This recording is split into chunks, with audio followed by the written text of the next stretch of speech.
ನಮಸ್ತೆ, ಇದು Wednesday vlog ಆಗಿರತ್ತೆ. ಇನ್ನ ಯೂಶುವಲಿ ಬೆಳಿಗ್ಗೆ ಎದ್ದಿದ ತಕ್ಷಣ 1 ಗ್ಲಾಸ್ ಬಿಸಿನೀರಿಂದ ನಮ್ಮ ದಿನ ಅನ್ನೋದು ಶುರು ಆಗತ್ತೆ. ಅದಾದ್ಮೇಲೆ ನಾನು ರೆಗ್ಯುಲರ್ ಆಗಿ ಗ್ರೀನ್ ಟೀ ಅನ್ನೋದು ಮಾಡ್ತೀನಿ. ಫಸ್ಟ್ ಅದನ್ನ ಮಾಡಿ ಇಟ್ಬಿಡ್ತೀನಿ. ಇನ್ನ ಮೊಟ್ಟೆ ಎಲ್ಲ ಖಾಲಿ ಆಗೋಗ್ಬಿಟ್ಟಿತ್ತು. ಸೊ ಅದನ್ನ ರಾತ್ರಿನೇ ತರಿಸಿಟ್ಟಿದ್ದೆ. ಸೊ ಇವಾಗ ಅದನ್ನೆಲ್ಲ ಆರ್ಗನೈಸ್ ಮಾಡಿ ಇಟ್ಕೋತಾ ಇದ್ದೀನಿ. ಆಮೇಲೆ ಒಂದು 4 ಮೊಟ್ಟೆನ ಬೇಯಕ್ಕೆ ಅಂತ ಹೇಳಿ ಇಟ್ಟೆ. ಇನ್ನ ಟಿಫನ್ ಏನ್ ಮಾಡೋಣ ಅಂತ ಯೋಚನೆ ಮಾಡುವಾಗ ನನ್ಗೆ ಯಾವಾಗೂ ತಲೆಗೆ ಓಡೋದು ಸಿಂಪಲ್ ಆಗಿರುವಂತ ಈ ವೆಜಿಟೇಬಲ್ ರೈಸ್. ಸೊ ಇದನ್ನ ಮಾಡೋದಕ್ಕೆ ನಾನು ಒಂದು ಬಾಣಲಿಲಿ ಸ್ವಲ್ಪ ಎಣ್ಣೆ ಹಾಕೊಂಡು 1-2 ಸ್ಪೂನ್ ಅಷ್ಟು ಚಿಲ್ಲಿ ಫ್ಲೇಕ್ಸ್ ನ ಹಾಕೋತಾ ಇದ್ದೀನಿ.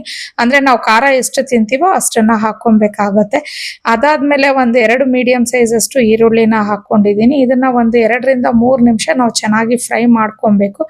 ಆಮೇಲೆ ತರಕಾರಿನ ಹಾಕೊಬೇಕಾಗತ್ತೆ. ಇನ್ನ ಯೂಶುವಲಿ ನಾನು ಬೀನ್ಸು, ಕ್ಯಾರೆಟ್, ಕ್ಯಾಪ್ಸಿಕಮ್ ನ ಹಾಕ್ತೀನಿ. ಆದ್ರೆ ಮೊನ್ನೆ ನಾನು ಸ್ಯಾಂಡ್ವಿಚ್ ಮಾಡೋದಕ್ಕೆ ಅಂತ ಅಂದ್ಬಿಟ್ಟು ಬೆಲ್ ಪೆಪ್ಪರ್ಸ್ ನ ತರಿಸಿದ್ವಿ. ಅದೊಂದು ಸ್ವಲ್ಪ ಉಳಿದಿತ್ತು. ಸೊ ಅದನ್ನು ಹಾಕಿ ಖಾಲಿ ಮಾಡೋಣ ಅಂದ್ಬಿಟ್ಟು ಅದನ್ನು ಹಾಕೊಂಡು ಸುಮಾರು 5 ನಿಮಿಷ ಇದನ್ನ ಚೆನ್ನಾಗಿ ಫ್ರೈ ಮಾಡ್ಕೊಬೇಕಾಗತ್ತೆ.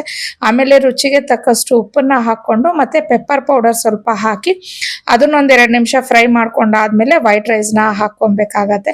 ಇನ್ನ ಈ ಒಂದು ವೆಜಿಟೇಬಲ್ ರೈಸ್ ಏನಂತ ಅಂದ್ರೆ ನಾನು ಯಾವಾಗೋ ಏನೋ ಮಾಡಕ್ ಹೋಗಿ ಇದನ್ನ ಮಾಡ್ಬಿಟ್ಟಿದ್ದೆ. ಸೊ ಅವತ್ತಿಂದ ಮನೇಲಿ ಇದನ್ನ ಇಷ್ಟಪಟ್ಟು ತಿಂತಾರೆ. ಹಂಗಾಗಿ ಚಿತ್ರಾನ್ನ, ಪುಳಿಯೋಗರೆ ಎಲ್ಲ ಬೋರ್ ಆಗಿದೆ ಅನ್ನೋ ಟೈಮಲ್ಲಿ ಈ ತರ ಏನಾದ್ರೂ ಸಿಂಪಲ್ ಆಗಿ ಮಾಡ್ತೀನಿ. ತುಂಬಾನೇ ಇಷ್ಟ ಆಗತ್ತೆ ಎಲ್ಲರಿಗೂ.